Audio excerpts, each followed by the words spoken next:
You spent, of course, 9 seasons with the New York Giants, and I'm Hmm. sure you saw that they decided to keep their coach and general manager after a 3-14 season. Do you believe that was the right move? Yeah, I do. I believe it's the right move. You can't keep getting new coaches every 3 years. You can't keep firing a coach and GM every 3 years. You got to try to find a bigger problem that's going on with the franchise, and maybe it's players, sometimes it's coaches, sometimes it's assistant coaches. Something is not gelling there. I because you can see it. Hmm. So I do think it was a good move to keep the coach, because this is the same coach and the same GM that went to the playoffs their first year and won 11 games That's and true. won a playoff game as well. So I mean, we got to find a problem. We got to find what the problem is, because they did this in year one. Obviously, now it was some mistakes made in management as far as who to keep, who to pay, and so on and so forth. So that's something that we're dealing with.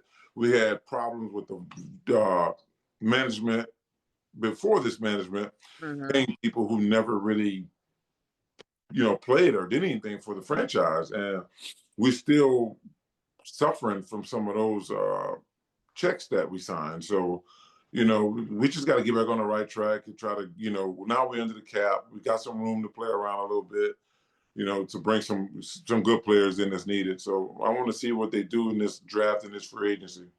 I was actually going to ask you that, because the Giants do have the third pick in the draft right now. Who should they pick? Because it seems like, Tennessee Titans, they desperately also need a quarterback, so they might take Shador, which is, it seems amongst Giants fans is the favorite. But who do you think the Giants should go after, or what position? Well, my thoughts would be totally different of uh, what people are saying about the Giants and what they think that they should do. Me myself, I would try to pick up more draft capital, right? And how do you do that? There's plenty of good quarterbacks out there in the draft. Now, I was thinking Jackson Dart for the Giants, but not in the first round. But the way he's played in this last bowl game, I think he's probably played himself up to a first round draft pick. So either trade back into the draft to try to get him, or I don't know. I'm a big guy on capital. I like numbers. I like numbers. I'd Right. rather get draft 10 guys, 12 guys over drafting seven, and Hmm. and hopefully that we have uh, some guys in that 10 that that can play. Obviously, the Giants, they do need a quarterback, and they need one desperately.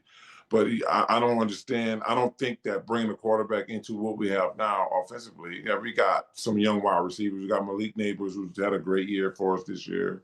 We got a couple other young guys there that can play. But obviously, I think we need a little bit more help. So whether you trade up in the draft and go get a Shador Sanders, who's the best quarterback in the draft, in my opinion, trade up and get a guy like that, we're just going to be talking about him and talking down on him in the next 3 years, because we don't have anything around him. He's coming into a situation where we just won 3 games, and teams trying to struggle to find their identity, which I think that was a big problem for us last year. We Yeah. didn't have any identity. The year before that, we didn't have identity. We had Saquon Barkley, but we didn't have a real true identity of what that football team was about. So I think once we find the identity and just go from there. Yeah, I do think next year can't be any worse than what this year is. So I'm trying to figure out what I think, what they're gonna do. But we do need a quarterback. And I just don't know where to take one at what part of the draft. Saquon Barkley would not have had this type of year staying with the New York Giants. He was have not had this type of success staying there. And as somebody that I've gotten to know very well and know what type of person he is, he deserves everything he's getting now. And it's unfortunate we got rid of him and we let him walk to sign Daniel Jones to a $160 million contract, which I think was a mistake. I know a lot of people probably think that was a mistake as well, but that's what we did, and that's what we got to live with. And now we got to, clean up from it.